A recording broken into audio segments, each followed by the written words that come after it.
সকালেও শহীদ রাষ্ট্রপতি জিয়াউর রহমান সাহেবের মাজারে আমরা পুষ্পস্তবক অর্পণ করেছি, দোয়া করেছি, সেখানে সহযোগিতা করেছেন। আজকের এখানে দীর্ঘ সময় সহযোগিতা করেছেন এই অডিটোরিয়াম কর্তৃপক্ষের যারা আছেন সবাইকে জাতীয়তাবাদী স্বেচ্ছাসেবক দল কেন্দ্রীয় সংসদের পক্ষ থেকে কৃতজ্ঞতা প্রকাশ করছি, ধন্যবাদ জানাচ্ছি।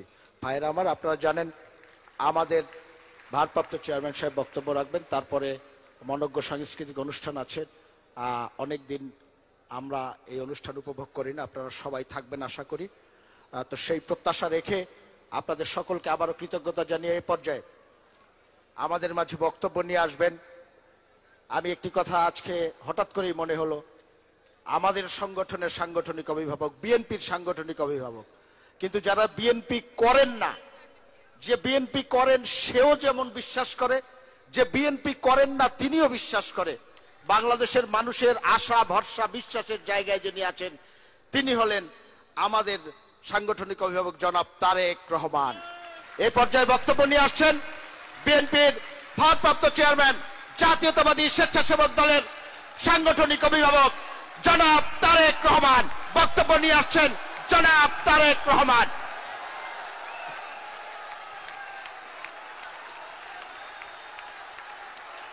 ধন্যবাদ রাজীব।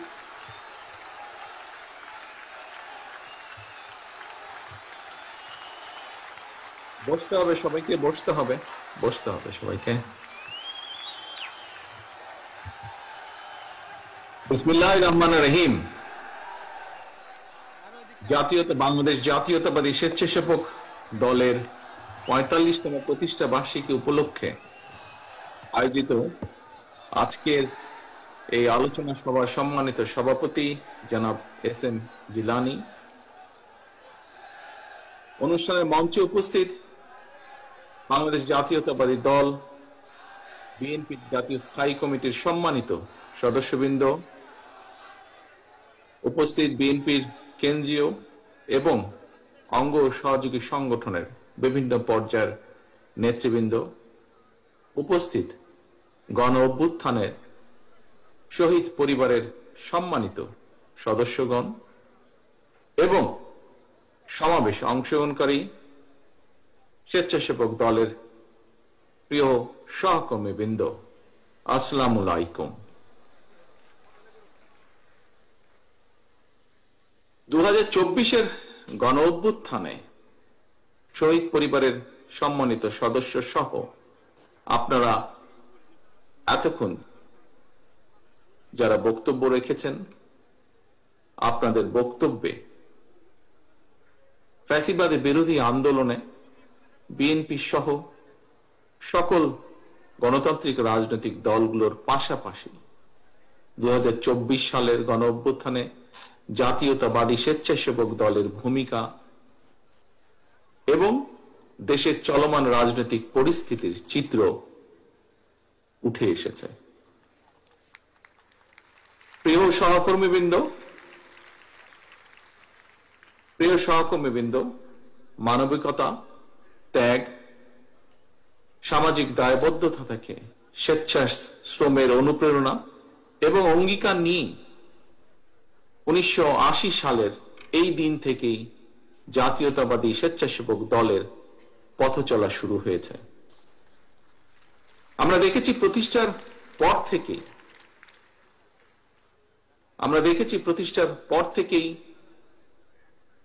বিভিন্ন সময় বিভিন্ন পরিস্থিতিতে স্বেচ্ছাশ্রমের ভিত্তিতে, সেটি পরিষ্কার পরিচ্ছন্নতা অভিযানই হোক, সেটি প্রাকৃতিক দুর্যোগে মানুষের পাশে দাঁড়ানোই হোক, সেটি কোভিডের সময় বিপন্ন মানুষের দিকে সাহায্যের হাত বাড়ানোই হোক, বিভিন্ন সামাজিক কর্মসূচি স্বেচ্ছাসেবক দল পালন করেছে, পালন করে চলছে।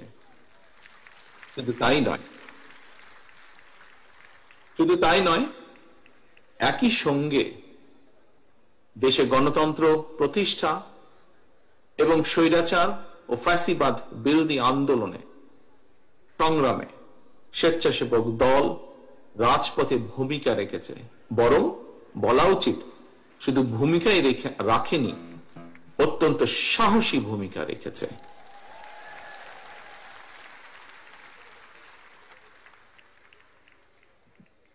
শুধুমাত্র 2024-এর গণ অভ্যুত্থানেই স্বেচ্ছাসেবক দলের 24 জন সহকর্মীকে আমরা হারিয়েছি। 24 জন সহকর্মী শহীদ হয়েছেন, আহত হয়েছেন আরো বহু। প্রিয় সহকর্মীবৃন্দ, 1.5 দশকের ফ্যাসিবাদ বিরোধী আন্দোলন চলাকালীন সময়ে আমরা স্বেচ্ছাসেবক দলের সভাপতি, সাহসী নেতা মরহুম শফিউল বারী বাবু সহ অনেক সহকর্মীকে আমরা হারিয়েছি। অনেক সহকর্মী বিভিন্নভাবে শারীরিকভাবে ক্ষতিগ্রস্তের শিকার হয়েছেন। আমি আল্লাহর দরবারে শহীদদের আত্মার মাগফিরাত কামনা করছি। যারা বিভিন্নভাবে শারীরিকভাবে ক্ষতিগ্রস্ত হয়েছেন, অসুস্থ হয়েছেন, তাদের সুস্থতা কামনা করছি। প্রিয় উপস্থিতি, সম্মানিত নেতৃবৃন্দ, প্রিয় সহকর্মীবৃন্দ, আমার বিশ্বাস এবং দায়িত্বের জায়গা থেকে আমি প্রায় বলে থাকি একটি কথা। বিভিন্ন বক্তব্যে আমি সেই কথাটি তুলে ধরার চেষ্টা করেছি। 1971 সালে বাংলাদেশের 71 সাল ছিল বাংলাদেশের স্বাধীনতা অর্জনের যুদ্ধ। 2024 সাল 1971 সালে সেই স্বাধীনতা যাতে আমরা অর্জন করেছি, সেই স্বাধীনতা রক্ষার যুদ্ধ ছিল 2024 সাল। এর বাইরেও আমরা বলতে পারি দেশের 54 বছরের ফ্যাসিবাদ স্বৈরাচারের বিরুদ্ধে প্রতিটি গণতান্ত্রিক আন্দোলন সংগ্রামে যারা শহীদ হয়েছেন গত 54 বছরে, তাদের এই আত্মত্যাগের প্রতিদান সম্ভব নয়, প্রতিদান দেওয়া সম্ভব নয়। এই সকল বীর শহীদদের কাছে আমরা যারা বেঁচে রয়েছি সহ সমগ্র বাংলাদেশ ঋণী। হাজারো শহীদদের আত্মত্যাগের বিনিময়ে ইতিহাসের নৃশংসতম এক ফ্যাসিস্টের পতন এবং পলায়নের পর এখন ফ্যাসিবাদ বিরোধী গণতান্ত্রিক শক্তির নিজেদের মধ্যে নিত্য নতুন ইস্যু নিয়ে অহেতুক বিতর্কে লিপ্ত হওয়া শহীদদের আত্মত্যাগের প্রতি অবমাননার শামিল বলে একজন রাজনৈতিক কর্মী হিসাবে আমি মনে করি। বরং সকল শহীদদের কাঙ্ক্ষিত ইনসাফ ভিত্তিক একটি গণতান্ত্রিক বাংলাদেশ প্রতিষ্ঠার মাধ্যমে সেই শহীদদের রক্তের ঋণ এবং যারা বিভিন্নভাবে শারীরিকভাবে ক্ষতিগ্রস্ত হয়েছেন তাদের সেই আত্মত্যাগের ঋণ পরিশোধ করার এখন সময়ের দাবি বলে আমি বিশ্বাস করি। স্বেচ্ছাসেবক দলের প্রিয় ভাই ও বোনেরা, দূর গ্রামের যেই ছেলেটি কিংবা যে মেয়েটি যার হয়তো এখনো রাজধানীতেও আসার প্রয়োজন পড়েনি বা আসেনি, কিংবা আমরা শহর অথবা গ্রাম যারা যেখানেই বসবাস করি না কেন, তথ্য প্রযুক্তির অবাধ প্রবাহের কারণে সমগ্র বিশ্ব এখন, যেমন আজকে আমি আপনাদের সামনে এখানে উপস্থিত আছি তথ্য প্রযুক্তির কারণে, সমগ্র বিশ্ব এখন সবার হাতের মুঠোয়। এবং এর কারণেই জ্ঞান বিজ্ঞানের বলা যায় প্রায় সকল দ্বার উন্মুক্ত, সবার সামনেই বিশ্ব নাগরিক হয়ে ওঠার একটা সুযোগ এবং সম্ভাবনা কিন্তু বিদ্যমান তথ্য প্রযুক্তির কারণে। আমি মনে করি আমাদের জনগণের সামনে, বিশেষ করে আমাদের তরুণ সমাজের সামনে, আমাদের তারুণ্যের সামনে সাফল্য এবং সম্ভাবনার পথ সুগম, এবং এই পথটিকে আরো সুগম করে দেওয়াটাই হচ্ছে একজন রাজনৈতিক কর্মী হিসাবে এই মুহূর্তে আমার এবং আপনার এবং আমাদের সকলের প্রধান কর্তব্য। প্রিয় সহকর্মীবৃন্দ, প্রতিটি মা, প্রতিটি বাবা তার সন্তান স্বজনের জন্য একটি নিশ্চিন্ত নিরাপদ ভবিষ্যৎ দেখতে চান, রেখে যেতে চান। প্রতিটি বাবা বা মায়ের চাওয়া পাওয়া কিংবা প্রত্যাশা পূরণের লক্ষ্য নিয়েই আমাদের প্রিয় দল বাংলাদেশ জাতীয়তাবাদী দল আগামী দিনের সকল রাজনৈতিক পরিকল্পনা এবং কর্মসূচি গ্রহণ করছি বা পরিকল্পনা সাজাচ্ছি আমরা। কারণ বিএনপি মনে করে বর্তমান এবং ভবিষ্যৎ প্রজন্মের সামনে একটি নিরাপদ ভবিষ্যৎ নিশ্চিত করতে চাইলে অবশ্যই আমাদেরকে প্রচলিত ধারার রাজনীতি থেকে বেরিয়ে আসতে হবে। এখানে একজন বক্তা উল্লেখ করেছেন প্রতিশোধ প্রতিহিংসা। ইয়েস, প্রতিরোধ প্রতিহিংসা কিংবা কথামালার রাজনীতির পরিবর্তে বাস্তবধর্মী পরিকল্পনা গ্রহণ এবং বাস্তবায়নের মাধ্যমে প্রচলিত রাজনীতির ধারার গুণগত পরিবর্তন ঘটাতে হবে। প্রিয় সহকর্মীবৃন্দ, বর্তমানে সমগ্র বিশ্ব আর্টিফিশিয়াল ইন্টেলিজেন্সের যুগে প্রবেশ করছে। এই সময়ের চ্যালেঞ্জ মোকাবেলায় কিন্তু আমাদের পিছিয়ে থাকার কোন রকম সুযোগ নেই। এই সময়ের চাহিদার দিকে লক্ষ্য রেখে বিএনপি ইতিমধ্যেই বিভিন্ন সেক্টরকে চিহ্নিত করে সুনির্দিষ্ট এবং সুচিন্তিত পরিকল্পনা বা পলিসি নির্ধারণ করছে।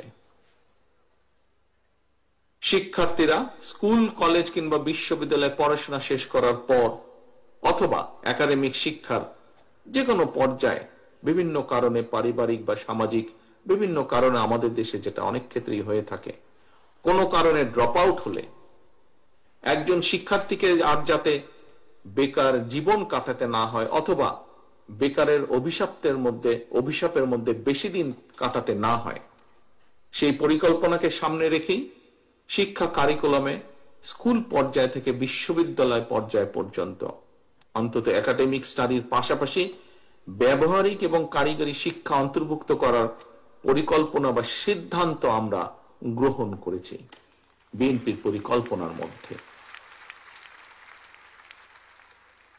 বর্তমান এবং ভবিষ্যৎ প্রজন্মকে আজ এবং আগামী দিনের প্রতিযোগিতায় যোগ্যতম হিসাবে গড়ে তোলার লক্ষ্যে বিএনপির উদ্যোগে ইতিমধ্যেই একটি শিক্ষা বিশেষজ্ঞ টিম শিক্ষা কারিকুলাম আধুনিক বা মডার্নাইজ এর প্রস্তাব এবং পদ্ধতি নিয়ে কাজ করছে। এই টিমের মধ্যে আমাদের দলের যারা এই ব্যাপারে এক্সপার্ট তারা যেমন আছেন, একইভাবে এ ব্যাপারে বেশ কয়েকজন বিশেষজ্ঞ কাজ করছেন যারা হয়তো আমাদের দলের সদস্যও নন, কিন্তু তারা দেশের জন্য কন্ট্রিবিউট করতে চান, এরকম মানুষও কাজ করছেন। স্বেচ্ছাসেবক দলের প্রিয় ভাই বোনেরা, ধর্মীয় সামাজিক মূল্যবোধ মানবিক মূল্যবোধ সম্পন্ন ভবিষ্যৎ প্রজন্ম গড়ে তোলার পাশাপাশি বর্তমান প্রজন্মের স্বচ্ছন্দময় জীবন নিশ্চিত করার জন্য বিএনপি নির্দিষ্ট কর্ম পরিকল্পনা এবং নীতি আমরা গ্রহণ করার চেষ্টা করছি বিএনপির মাধ্যমে বা আমাদের টিমগুলোর মাধ্যমে। আপনারা অনেকেই কিন্তু এর মধ্যে দেখেছেন, জেনেছেন, কোন কোন ক্ষেত্রে আপনারা সেখানে ছিলেন, উপস্থিত ছিলেন ফিজিক্যালি আপনারা। সেটি হচ্ছে দেশের প্রায় অনেকগুলো জেলাতে বিভাগ পর্যায়ে হোক, জেলা পর্যায়ে হোক, তারপরে তারুণ্যের সমাবেশ হোক, জাতীয়তাবাদী ছাত্র দলের কয়েকদিন আগে যেই সমাবেশ ছিল সেখানে হোক, যুব দলের বেশ কিছু সমাবেশে আমি দেশের বর্তমান ভবিষ্যৎ প্রজন্মের জন্য একটি কল্যাণ রাষ্ট্র বিনির্মাণের লক্ষ্যে বিএনপি নেওয়া অনেকগুলো কর্ম পরিকল্পনা আমি তুলে ধরেছি এবং বিভিন্ন জায়গায় আমাদের যে টিম যারা 31 দফা সহ বিভিন্ন কিছু ক্ষেত্রে নজরুল ভাই ওনার বক্তব্যে তুলে ধরেছেন, এই টিমগুলো বিভিন্নভাবে বক্তব্য তুলে ধরেছেন বা তুলে ধরেছে বিভিন্ন এই অনুষ্ঠানগুলোতে।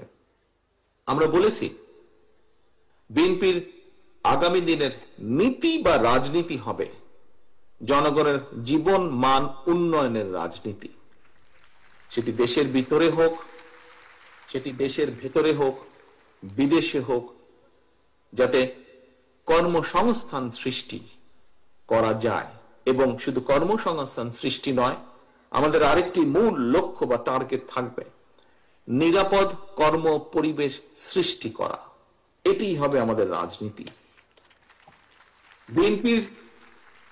বিএনপির নেওয়া সকল পরিকল্পনা বাস্তবায়নের ক্ষেত্রে খুব সম্ভব নজরুল ভাই তার বক্তব্যে এই কথাটি বলেছেন, ওনার সাথে একই সাথে শুরু করে আমিও বলতে চাই, জাতীয়তাবাদী স্বেচ্ছাসেবক দলের নেতাকর্মীদের ভূমিকা আগামী দিনে বাংলাদেশে আরো গুরুত্বপূর্ণ হয়ে উঠবে। এই পরিকল্পনাগুলোকে আমরা আল্লাহর রহমতে সরকার গঠন করলে এই পরিকল্পনাগুলোকে বাস্তবায়ন করার ক্ষেত্রে, কারণ বিশ্বের সার্বিক অগ্রগতির সঙ্গে মানুষের অধিকার এবং চাহিদার একটা কিন্তু ব্যাপ্তি ঘটেছে, চেঞ্জ ঘটেছে। আগে আমরা বলতাম অন্ন, বস্ত্র, বাসস্থান, শিক্ষা বা চিকিৎসা। এখন আর শুধু অন্ন, বস্ত্র, বাসস্থান, শিক্ষা কিংবা চিকিৎসা এটি মানুষের, এই কয়টি শুধু মানুষের মৌলিক অধিকার নয়, বরং এর সাথে অর্থনৈতিক সচ্ছলতা এই নিশ্চিতের পাশাপাশি বাক স্বাধীনতা বলেন, নিরাপত্তা বলেন, জলবায়ু বলেন, পরিবেশ বলেন, এসব বিষয়গুলোকেও কিন্তু বর্তমান বিশ্বে মানুষের মৌলিক চাহিদার অংশ হিসেবে স্বীকৃতি দেওয়া হয় বা গ্রহণ করা হয়। এবং এই কারণেই বিএনপির গৃহীত কর্মসূচিগুলোর মধ্যে জলবায়ুর নেতিবাচক যে প্রভাব সেটাকে কিভাবে মোকাবেলা করা যায় এবং মোকাবেলার মাধ্যমে পরিবেশ সংরক্ষণের জন্য সুনির্দিষ্ট পরিকল্পনা আমরা গ্রহণ করছি। আমাদের টিম এই পরিকল্পনাগুলো তৈরি করছে, এই বিষয়ে যারা কাজ করছেন এই সেক্টরে। এ প্রসঙ্গে আমি কথা প্রসঙ্গে এখানে একজন বক্তা বলে গিয়েছেন, খুব সম্ভব বোধহয় আমাদের গাজীপুরে মিলন সাহেব বলেছেন ওনার বক্তব্যে, কৃষি এবং পরিবেশের উন্নয়নে আমাদের দলের প্রতিষ্ঠাতা, স্বাধীনতার ঘোষক, বাংলাদেশের প্রথম রাষ্ট্রপতি শহীদ জিয়া দেশে সবুজ বিপ্লব শুরু করেছিলেন। তিনি সারা দেশে খাল খনন কর্মসূচি করেছিলেন এবং সেই সময় রাস্তার দুই পাশে, খালের দুই পাশে হাজার হাজার গাছ লাগানো শুরু হয়েছিল। শুধু তাই নয়, দেশনেত্রী খালেদা জিয়ার সরকারের সময়ও কিন্তু আমরা দেখেছি সেই সময় উপজেলা পর্যায়ে কিভাবে বৃক্ষ মেলা হয়েছিল এবং আমরা দেখেছি গ্রামের মানুষ কিভাবে সেই বৃক্ষ মেলা থেকে গাছের চারাগুলো কিনে নিয়ে যেতেন, কিনতেন এবং তাদের বাড়ির আঙিনা হোক, বিভিন্ন জায়গায় হোক, বৃক্ষ রোপণ করতেন, এই বৃক্ষ চারাগুলো রোপণ করতেন। এই সব কর্মসূচি, হাজার হাজার যে গাছ লাগানো হয়েছিল, এই সব কর্মসূচিতে সেই সময় অনেক নাগরিক স্বেচ্ছাশ্রমের ভিত্তিতে অংশগ্রহণ করেছিলেন। প্রিয় সহকর্মীবৃন্দ, এই একই ধারাবাহিকতায় পরিবেশের উন্নয়নের লক্ষ্যে বিএনপি ইনশাআল্লাহ আগামী দিনে জনগণের রায় আল্লাহর রহমতে সরকার গঠন করতে সক্ষম হলে আগামী 5 বছর সারা দেশে কমপক্ষে আমরা 25 কোটি গাছ লাগানোর পরিকল্পনা গ্রহণ করেছি। শুধু তাই নয়, দেশকে বন্যা বলেন, খরা বলেন, এসবের থেকে রক্ষার পাশাপাশি কৃষকদের সেচ সুবিধার জন্য, মানুষের পানির সুবিধার জন্য, পানির সুবিধা নিশ্চিত করার জন্য আমরা ইনশাল্লাহ পুনরায় খাল খনন কর্মসূচি, খাল কাটা বা খাল খনন বলুন, এই কর্মসূচি আমরা চালু করব, সিদ্ধান্ত নিয়েছি আমরা। এর কাজ এরই মধ্যে পরিকল্পনাগুলো গ্রহণ করা হচ্ছে। প্রিয় সহকর্মীবৃন্দ, বিএনপি নেওয়া এই সকল কর্মসূচি বাস্তবায়ন, বিশেষ করে পরিবেশ সংরক্ষণের ক্ষেত্রে আমি মনে করি স্বেচ্ছাসেবক দল সারা দেশে স্বেচ্ছাশ্রমের মাধ্যমে ব্যাপক ভূমিকা রাখতে সক্ষম। আজকে আপনাদের প্রতিষ্ঠা বার্ষিকী উপলক্ষে যেমন আপনারা কর্মসূচি গ্রহণ করেছেন, উপজেলা পর্যায়ে যে হাসপাতালগুলোকে পরিষ্কার পরিচ্ছন্ন করার যে কর্মসূচি যে আপনারা গ্রহণ করেছেন, এইভাবে ঠিক আমাদের এই কর্মসূচিগুলো ইনশাল্লাহ যখন আমরা কাজে হাত দিব, বাস্তবায়ন করব, সেই সময় স্বেচ্ছাসেবক দলের আমার প্রিয় সহকর্মীরা সারা দেশে যে ছড়িয়ে ছিটিয়ে আছেন, আপনারা বিপুল ভূমিকা এখানে রাখতে পারেন।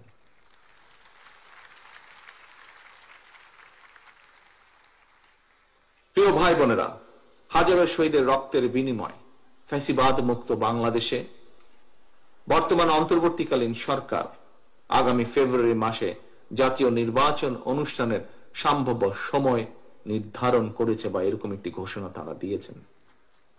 এই নির্বাচনের মাধ্যমে দেশের জনগণ দীর্ঘ 1.5 দশকেরও প্রায় বেশি সময় পর আমরা বিশ্বাস করি, আমরা প্রত্যাশা রাখি, আশা করি আমরা নির্ভয়ে নিরাপদে নিজেদের ভোট দিয়ে নিজেদের পছন্দের প্রার্থীকে, নিজেদের পছন্দের এজেন্ডাকে বাস্তবায়ন করে জনপ্রতিনিধিদের মাধ্যমে বাস্তবায়ন করার, নিজেদের ম্যানিফেস্টোকে বাস্তবায়ন করার সুযোগ পাবেন দেশের জনগণ। তবে নির্ধারিত সময় যা নজরুল ভাই এখানে তার বক্তব্যে উল্লেখ করেছেন, সেই কথার রেশ ধরে আমিও একটু বলতে চাই। তবে নির্ধারিত সময় নির্বাচন অনুষ্ঠান নিয়ে ফ্যাসিবাদী বিরোধী আন্দোলনে আমাদের রাজপথের সহকর্মী যোদ্ধা কোন কোন রাজনৈতিক দলের বা তাদের সদস্যদের বক্তব্যে, মন্তব্যে গণতান্ত্রিকামী জনগণের মনে নানা জিজ্ঞাসার জন্ম দিয়েছে। আমি গণতন্ত্রের পক্ষে আজকে স্বেচ্ছাসেবক দলের প্রতিষ্ঠা বার্ষিকের এই অনুষ্ঠান থেকে আমি গণতন্ত্রের পক্ষের শক্তির সকল রাজনৈতিক দলগুলোর তাদের নেতৃবৃন্দদের দৃষ্টি আকর্ষণ করে বলতে চাই, গণতান্ত্রিকামী রাজনৈতিক দলগুলোর মধ্যে যদি দূরত্ব তৈরি হয় বা দূরত্ব তৈরি হলে রাষ্ট্র এবং রাজনীতিতে পতিত, পরাজিত, পলাতক ফ্যাসিস্ট চক্রের পুনর্বাসনের পথ সহজ হয়ে উঠবে, তাদের সুযোগ তৈরি হবে। এ ব্যাপারে আমি গণতান্ত্রিক সারা দেশে গণতন্ত্র প্রিয় গণতান্ত্রিক আমি জনগণের প্রতি সজাগ এবং সতর্ক থাকার বিনীত আহ্বান জানাই। আমি বারবার একটি বিষয়ের দিকে সবার দৃষ্টি আকর্ষণ করেছি, সংবিধান কিংবা লিখিত বিধিবিধান দিয়ে কখনোই ফ্যাসিবাদ ঠেকানো যায় না। রাষ্ট্র এবং রাজনীতিতে যদি ফ্যাসিবাদ ঠেকাতে হয় তাহলে অবশ্যই জনগণকে রাজনৈতিকভাবে শক্তিশালী করার কোনোই বিকল্প নেই। সরাসরি ভোট দিয়ে জনপ্রতিনিধি নির্বাচনের অধিকার প্রয়োগের যে চর্চা, এই চর্চার মধ্যে দিয়ে রাষ্ট্র এবং রাজনীতিতে জনগণ শক্তিশালী হয়ে উঠে। জনগণ শক্তিশালী না হলে রাষ্ট্র এবং সরকার, অর্থাৎ জনগণ রাজনৈতিকভাবে যদি শক্তিশালী না হতে পারে, রাজনৈতিকভাবে যদি জনগণকে শক্তিশালী করা না যায়, তাহলে রাষ্ট্র এবং সরকার শক্তিশালী হয়ে উঠতে পারে না। গণতান্ত্রিক ব্যবস্থাপনায় রাষ্ট্র এবং রাজনীতিতে জনগণকে শক্তিশালী করা কিংবা প্রতিটি নাগরিকের রাজনৈতিক অধিকার প্রতিষ্ঠার ক্ষেত্রে নির্বাচনই হচ্ছে জনগণের সরাসরি ভোটের যে নির্বাচনী ব্যবস্থা, সেই নির্বাচনই হচ্ছে অন্যতম প্রধান মাধ্যম।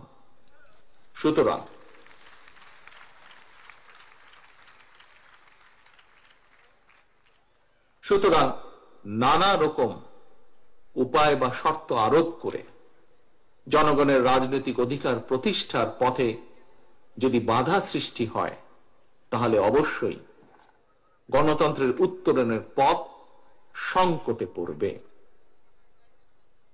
প্রিয় সহকর্মীবৃন্দ, প্রিয় সকল রাজনৈতিক দলের সহকর্মীবৃন্দ, আন্দোলনের সহকর্মীবৃন্দ, আমাদের মনে রাখা দরকার, মনে করা প্রয়োজন, স্বৈরাচারী শাসনের সময় আমরা কেউই, প্রত্যেকটি গণতান্ত্রিক রাজনৈতিক কর্মী, প্রত্যেকটি বিরোধী দলীয় কর্মী কেউ নিরাপদে ছিল না, কারো পরিবার নিরাপদে ছিল না। যদি গণতন্ত্রের উত্তরণের পথ সংকটে পড়ে, রাষ্ট্র এবং রাজনীতিতে জনগণ নিজেদের অধিকার করতে না পারে, তাহলে সামগ্রিকভাবে সকলকে, সমগ্র রাষ্ট্র দেশকে সমস্যায় পড়তে হবে।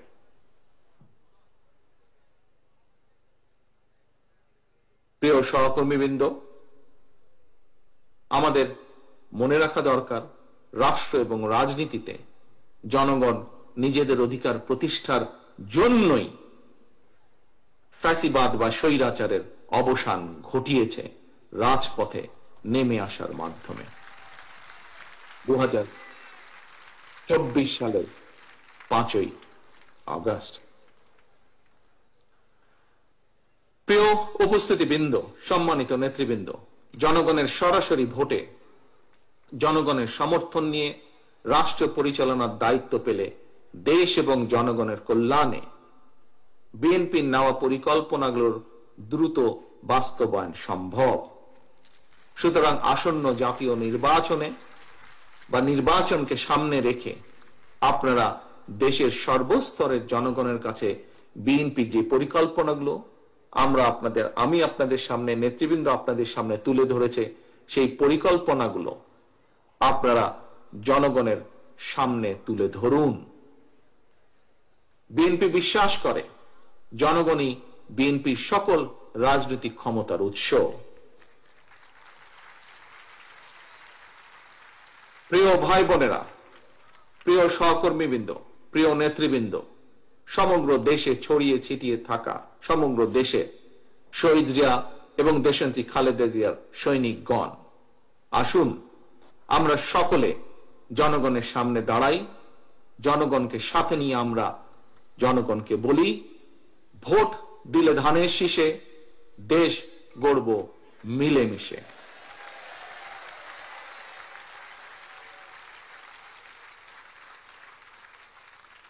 স্বেচ্ছাসেবক দলের প্রিয় ভাই ও বোনেরা, সারা দেশের প্রতিটি ইউনিয়নে স্বেচ্ছাসেবক দলের অসংখ্য নেতাকর্মী সমর্থক রয়েছেন। আমি আপনাদেরকে আজকের এই প্রতিষ্ঠা বার্ষিকীর দিনে একটি পরামর্শ রাখতে চাই। স্বেচ্ছাশ্রমের ভিত্তিতে আজ আপনারা সারা দেশের উপজেলা পর্যায়ে যে হাসপাতালগুলোতে যে অভিযানটি আপনারা করছেন, যে কাজটি আপনারা করছেন, স্বেচ্ছাশ্রমের ভিত্তিতে আপনারা পরিবেশ রক্ষায় পরিচ্ছন্নতা অভিযান কার্যক্রমের জন্য সারা দেশে ইউনিয়ন ভিত্তিক একটি কর্ম পরিকল্পনা তৈরি করা যায় কিনা বিষয়টি বিবেচনা করে দেখবেন। আমি মনে করি একটি সুবিধাজনক সময় স্বেচ্ছাশ্রমের ভিত্তিতে সারা দেশে একযোগে পরিচ্ছন্নতা অভিযান ঘোষণা দিয়ে কার্যক্রম শুরু করলে একদিকে পরিবেশ রক্ষায় যেমন আপনারা ভূমিকা রাখতে সক্ষম হবেন, অপরদিকে প্রচলিত রাজনীতির গুণগত পরিবর্তনের ক্ষেত্রে একটি দৃষ্টান্ত স্থাপন করতেও স্বেচ্ছাসেবক দল সক্ষম হবে, যা জাতীয়তাবাদী দল বা জাতীয়তাবাদী শক্তিকে জনগণের সামনে রিপ্রেজেন্ট করবে নতুন ভাবে। প্রিয় সহকর্মীবৃন্দ, অনেক লম্বা হয়ে গেছে বক্তৃতার পালা। পরিশেষে বক্তৃতা আমি শেষ করে আনতে চাই। আমি বক্তব্যের শেষে আপনাদের প্রতি আহ্বান রেখে বলবো, ফ্যাসিবাদ বিরোধী আন্দোলন করতে গিয়ে আমাদের লাখো নেতাকর্মীকে বছরের পর বছর ঘরবাড়ি ছাড়া থাকতে হয়েছে। আমাদের হাজারো নেতাকর্মীকে গুম খুন অপহরণের শিকার হতে হয়েছে। ফ্যাসিবাদ শাসনের অবসান বা স্বৈরাচার পলায়নের পরও আজও ফ্যাসিবাদ আমলের দায়ের করা মিথ্যা এবং রাজনৈতিক উদ্দেশ্য প্রণীত মামলায় এখনো আমাদের হাজার হাজার নেতাকর্মীকে আদালতের বা হাজিরা দিতে হচ্ছে। গতকালকে আমাদের কৃষক দলের সেক্রেটারি বাবুলকে জেলে যেতে হয়েছে এরকম একটি মিথ্যা মামলার কারণে। সুতরাং স্বাধীনতার ঘোষকের আদর্শের সৈনিক হিসাবে, mother of democracy Begum Khaleda জিয়ার একজন কর্মী হিসাবে, জাতীয়তাবাদী আদর্শের একজন অনুসারী হিসাবে আপনাদের প্রতি আমার আহ্বান, যা এরই ভিতরে আমাদের স্থায়ী কমিটির সদস্যরা আপনাদের সামনে বলেছেন, অন্য বক্তারাও বলেছেন, এমন কোন কাজ থেকে আপনারা বিরত থাকবেন যা জনমনে বিরূপ ধারণা তৈরি করতে পারে। মনে রাখবেন, জনশক্তি, প্রিয় সহকর্মীবৃন্দ, মনে রাখবেন, জনশক্তি জনবল, বিএনপির মনোবল। জনগণের কি বলেছি? জনশক্তি জনবল, বিএনপির মনোবল। জনগণের ভালোবাসায় থাকুন, জনগণকে ভালোবাসায় রাখুন। পরিশেষে প্রতিষ্ঠাবার্ষিকী উপলক্ষে জাতীয়তাবাদী স্বেচ্ছাসেবক দলের নেওয়া সকল কর্মসূচির সাফল্য কামনা করছি। একই সাথে গণতন্ত্র প্রতিষ্ঠার আন্দোলনে স্বেচ্ছাসেবক দলের সহ জাতীয়তাবাদী শক্তির যত নেতাকর্মী শহীদ হয়েছেন, যত নেতাকর্মী বিভিন্নভাবে ক্ষতিগ্রস্ত হয়েছেন, একই সাথে সকল বিরোধী রাজনৈতিক দল যারা স্বৈরাচার বিরোধী আন্দোলনে রাজপথে ছিলেন, তাদের যে সকল সদস্য শহীদ হয়েছেন, ক্ষতিগ্রস্ত হয়েছেন, তাদের সকলের শহীদদের আত্মার মাগফিরাত কামনা করে, যারা অসুস্থ হয়েছেন তাদের দ্রুত সুস্থতা কামনা করে সারা দেশে স্বেচ্ছাসেবক দলের সর্বস্তরের নেতাকর্মীদেরকে ধন্যবাদ জানিয়ে এবং একই সাথে আজকের এই সুন্দর অনুষ্ঠানটি সফল করার জন্য যে সকল ব্যক্তি কাজ করেছেন, যে সকল ব্যক্তি অবদান রেখেছেন, তাদের সকলকে আন্তরিকভাবে ধন্যবাদ জানিয়ে আমার বক্তব্য শেষ করছি। আল্লাহ হাফেজ। বাংলাদেশ জিন্দাবাদ। বাংলাদেশ জাতীয়তাবাদী দল জিন্দাবাদ। আসসালামু আলাইকুম।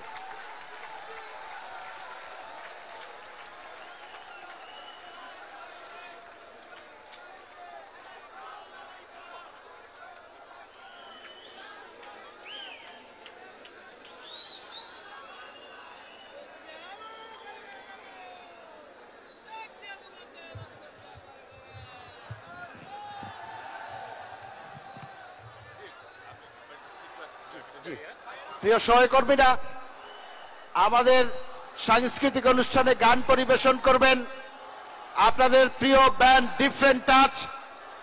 ব্যান্ড সঙ্গীত পরিবেশন করবেন বেবি নাজনীন, সঙ্গীত পরিবেশন করবেন মনির খান, সঙ্গীত পরিবেশন করবেন চিশতি বাউল এবং সঙ্গীত পরিবেশন করবেন আমাদের সেই প্রিয় শিল্পী যিনি দুঃসময়ে আমাদের পাশে ছিলেন, ইথুন বাবু এবং মৌসুমী সহ অন্যান্য সকল শিল্পীরা। আপনারা সকলে সম্মানিত সভাপতি, আপনার অনুমতি চাইছি একটু। আপনারা এর পরের অনুষ্ঠান উপভোগ করুন, নেতাকর্মী সকল সহকর্মী সহ। আমার আরো কয়েকটি প্রোগ্রাম আছে, আমাকে সেখানে যেতে হবে, কয়েকটি মিটিং আছে, আমাকে সেখানে যেতে হবে, একটু বোধহয় দেরিও হয়ে গিয়েছে। তা আমি সভাপতির অনুমতি ক্রমে বিদায় নিচ্ছি আজকের এই অনুষ্ঠান।